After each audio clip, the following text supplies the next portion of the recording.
Et là, nous avons une espèce de feuilleton de masse pour l'été, dont qui est historiquement une saloperie et quelque chose qui est contraire à toute la réalité historique, qui est fait par un type dont on va rappeler le nom, qui est pas...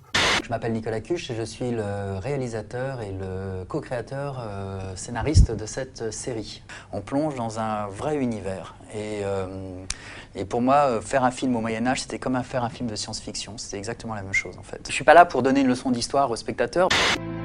Face à ces critiques, le producteur de la série justifie le contenu d'Inquisition au nom de la fiction.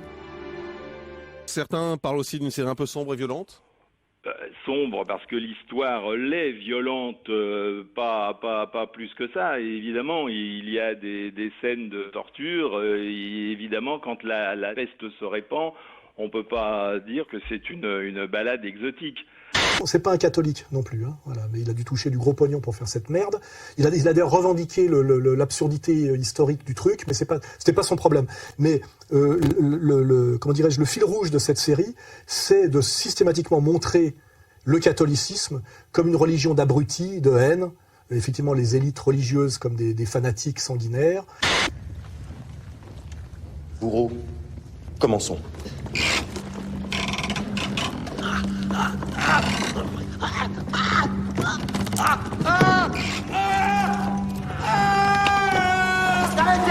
Et évidemment derrière, le progressiste, le mec bien, etc., c'est le juif. Je m'appelle Aurélien Vic. Dans Inquisition, je joue le rôle de Samuel de Naples, qui est médecin juif et qui étudie avec son père la peste.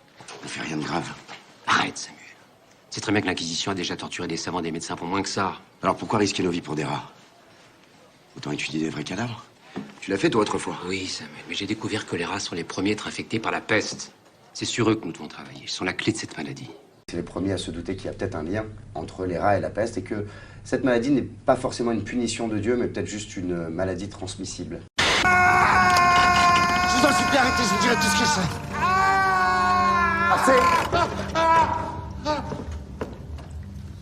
As-tu accouché une chrétienne par les voies non naturelles? Il m'avait défendu de le faire. As-tu oui ou non accouché une chrétienne par les voies non naturelles? Oui. Il ment. Tu as donc ouvert le ventre de la femme le clos. Ensuite, j'ai sorti l'enfant. Ce n'est pas ce que je veux savoir, Samuel le Juif. L'abbé Thuillard a été crucifié dans son église en flammes à 2 pas de là. Je le savais pas. Mensonge. Le clos t'a vu courir vers l'église et y entrer. Le clos était sourd. Il m'a même accusé d'avoir changé son garçon en fille. Peut-être, mais c'est un bon chrétien. Ta parole de juif n'a aucune valeur contre la sienne. C'est systématiquement montré comme ça, alors qu'il était assez facile de démontrer que le catholicisme est une religion qui est là pour, comment dirais-je, adoucir la violence monarchique en termes de rapport de classe, qui de toute façon, en termes d'écriture, est quand même là pour porter la parole du Christ via les évangiles, c'est-à-dire universalisme de l'élection et charité. Bon, après, quelle que soit l'instrumentalisation historico-politique d'une religion, les fondamentaux du catholicisme sont les fondamentaux les plus sains en termes, je dirais, de droits de l'homme, d'égalitarisme, de charité, etc., etc. C'est assez vérifiable. Alors que le judaïsme, une fois de plus, c'est l'inverse. Hein. C'est, dans l'Ancien Testament, le suprémacisme racial, la purification ethnique, la haine de l'autre, comme le rappelle très bien Jean Solaire, et dans le Talmud, la haine du Christ, de son message, le refus de l'universalisme, de la génération de l'élection, le refus de la charité, la haine du goy, le mépris du goy, la manipulation du goy, l'exploitation du goy, etc.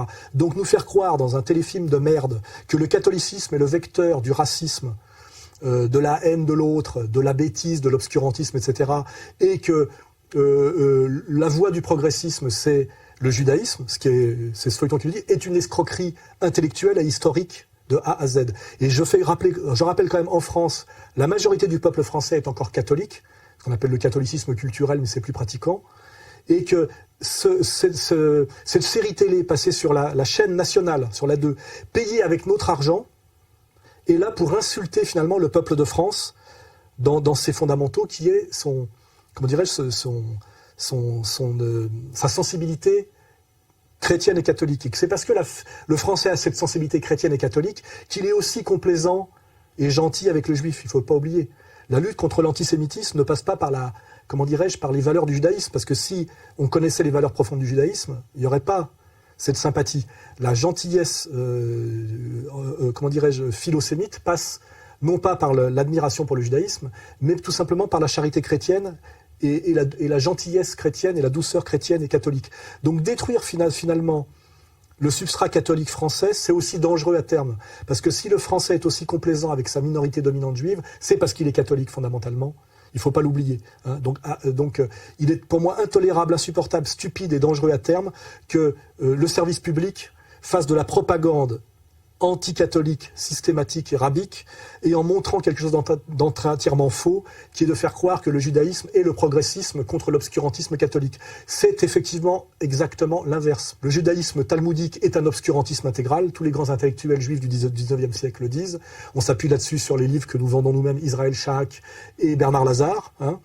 Et la voie vers la lumière, c'est le catholicisme. Si la France a pu être la nation qui a vu émerger les droits de l'homme, et l'humanisme tel que nous l'entendons, c'est-à-dire ce qui commence par Montaigne, puis Pascal, puis Rousseau, pour arriver finalement aux valeurs universelles humanistes, c'est parce que la France est un pays qui a deux mamelles au niveau épistémologique, le logos grec et la charité chrétienne.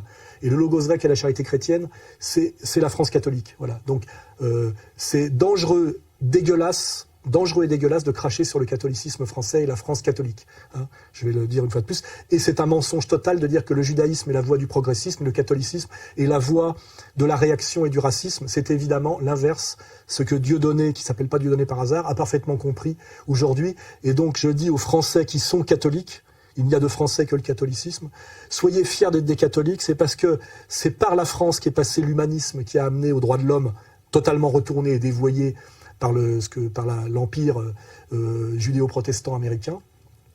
Et l'origine de l'humanisme, c'est le catholicisme français. Hein. Il suffit de regarder l'histoire intellectuelle et littéraire de l'Europe entre le XIIIe siècle et le XIXe siècle. Hein, voilà. Et c'est pas Maïmonide.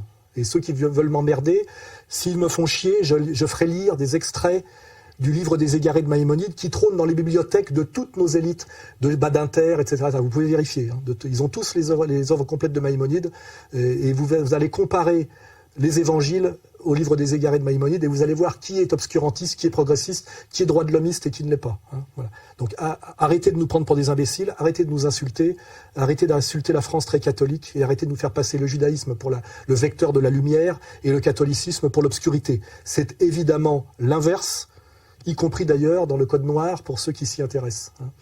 C'est encore un autre sujet sur lequel nous viendrons.